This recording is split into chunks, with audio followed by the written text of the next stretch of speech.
to do with my national service? That was the question I was asking myself. I was contemplating.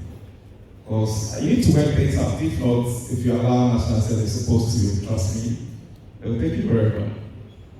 So the process of trying to sort myself out, somebody had spotted me, probably based on my performance and other things. Since Augustus College, I had wanted to be a military doctor. Not doctor of books, though, but medical doctor. SSC came out and I was some grades shy of the cutoff point, so I got the brochure and I could read computer science. Then I didn't know what computer science was. So my big brother advised me to read computer science. So I read it at KUSC. I did IT at the Department of Computer Science. And of course, after that, I was a teaching assistant and I had the opportunity to go and further my education. And here I am teaching you people, yes, as a lecturer. I wanted to be a priest.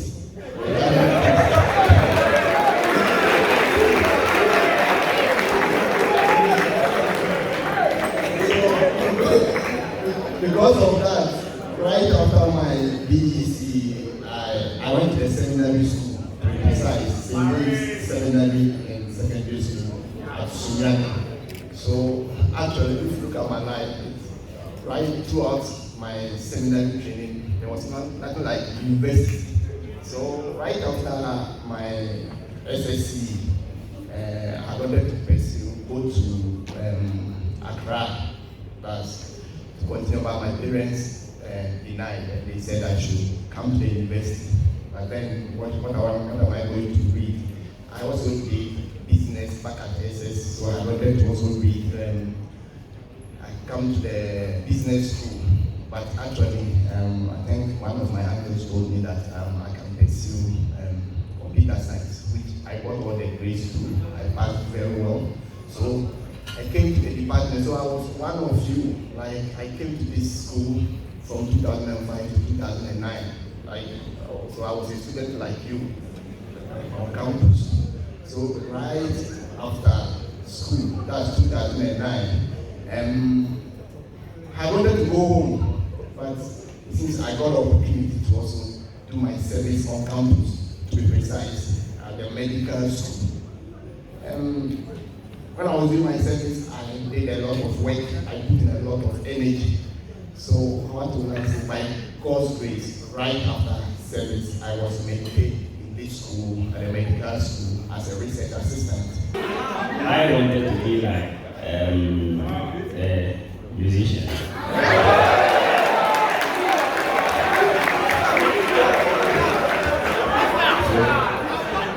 Just after secondary school, let's say I ran away to UK.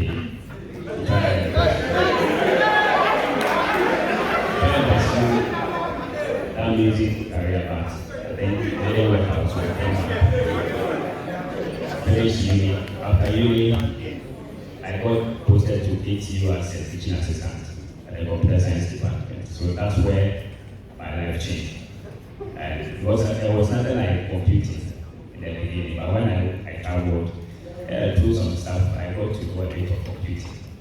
So when I returned as a TA, I went to it. After that, they picked me as an assistant lecturer. Okay, so we started and had some scholarships for the master's, PhD. Came back to ATU again to teach. And I also started having some part-time over here for some time, and finally joined UCC full-time, so that's fine. If your bosses are sending you opportunities, showing you the way forward, talking to you, giving you tasks to do, and you execute them perfectly, at least there are signs that you're taking on. But it all depends on you. So apart from the technical skills, you have the soft skills as well. I like talking, I don't like talking. Yes, so I would say that youth of these days are money conscious. Try as much as possible to do things for free. do I mean by that? Volunteer to do things, volunteer to get skills, volunteer to get experience. It doesn't spoil anything if maybe you go to some NGOs, oh, I would want to volunteer to assist in administrative activities here. In that instance, you are learning something, some activities for free. For example, you don't know, maybe you have rendered a service for Dr. Haruna, or you have volunteered to help him organize his program among others. If an opportunity comes, do you think he will call any other person apart from you? He will call the one that he knows. He will call the one that he thinks can do the work. He will call the one that he can trust to be able to take up that opportunity. So I would entreat you people to try and volunteer for activities.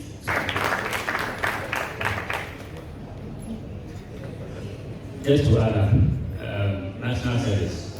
So we know masters, at least 2 years, isn't it?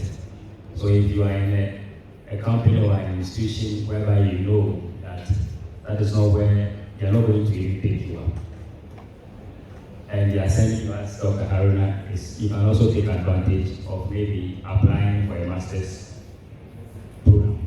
Okay, that will be on the weekend. So whilst you are having your master's for a year, you can finish your coursework. So by the time you are done with your service, you are left with just what thesis or project work, which that can be done anywhere. You understand? So maximize your time. And secondly, you see opportunities. In our field, opportunities are boundless. Reason being that, you see, most of us buy what we call bundle. You go to TikTok, shake your buttocks and hoops and all those things. You understand? The guys who will buy it and have a small corner and watch. Waste our energy. If I am you, what I can do, even Microsoft Word, Excel, PowerPoint, I can have a channel, teach people how to do it. By the time you realize, even your church will pick you up, give you a job offer. You understand? That is how you market yourself. Life is not very smooth. Today you have seen us wearing white on top of our trousers sitting here. It doesn't mean we had it so smooth and then we are in front of you. No. Each and every one of us has gone through that struggle in life. There were times that you cannot even get the assignments right. There were times that there will be financial difficulties. There were times that you will not even have food to eat. So all the problems that you people are going through right now, we went through, we passed through, and now we are here. But the main thing is that it is your ability to capitalize on these challenges and to make effective use of the challenges in order to get to where you want to be, okay? More power. Anyway, so I will hit on the educational challenges. Now, our time, we were fortunate to have easily access to the internet, easily access to a lot of textbooks, so we were patronizing the libraries more often. Now, you guys are fortunate, everything is available to you at a click. But I think from the little conversations I have with some students, the issue is you need to sacrifice a lot of time towards your academics and a lot of dedicate a lot of resources towards that.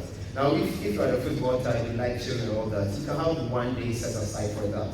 Now, 6 days out of 7 days has to be dedicated to your academics. Now, you realize that after several weeks and months of doing that, you will see vast improvement in your academics. Thank you. The females, if you are looking for the guy, stop. If you are looking for them, stop. Use that time to learn and to speak. And to sing. Girls and boys, these people that you are watching for, if you look at them, let me stand. Look at them, look at I'm serious about this. These people that you are cooking and watching for, they are not your husband, so they will not marry you. I think one question is subjective. Much depends on you. what do you want to do for yourself. If you want to pursue further studies, you have to know it from you. And if you want to pursue further studies and you have parents or you have some relatives who are ready to support you financially, then I would say go for it. But if you look at the other way around too, and you don't have the resources, maybe you want to get scholarship and you are not getting it, and adventure, you land yourself in a certain job, then you have to go for it. So it is subjective. It depends on you, what you want to do at any particular point in time, and you have to know that right after school, whether you want to go for further studies or you want to do what, get a job. So that one is good, right? So wherever you find yourself, you will definitely need to build on the knowledge you gained during the 4 years. So should you find yourself in the industry and you decide not to, now additional knowledge could be in any form, whether a terminal degree or through certification. Now if you decide to idle and not add up to your knowledge, somebody elsewhere is adding up to your knowledge, they'll come and be bosses over you. So I always go for additional knowledge. We are still studying books and textbooks, and we still watch YouTube videos to add up to our knowledge. So not to get displaced, additional knowledge, I will always go for it. But these days, at least you look at class, some way, somehow. Because at the end of the day, you have to at least deliver some content, a tutorial or something.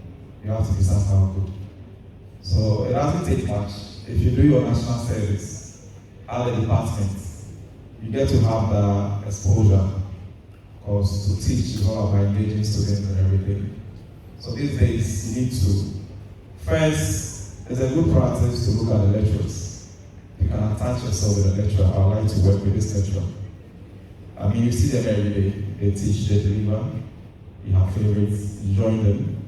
So once you come along to be ready to engage them, because at times if you come and you are quiet, they have to be chasing you with the use of work.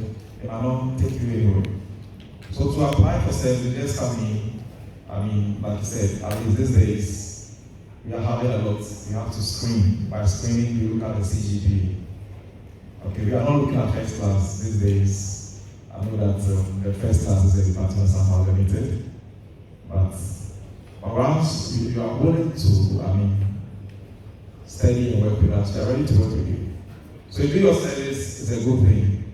Now to become a lecturer, the basic or minimum requirement is a PhD. Currently, if you want to be a lecturer, you require a PhD. There are extreme cases where the skill set is required. They can give way for that. So as you come in to do your service, the next thing that you are looking for a master's. You need that one, you want a research master's, not just taught courses and all that.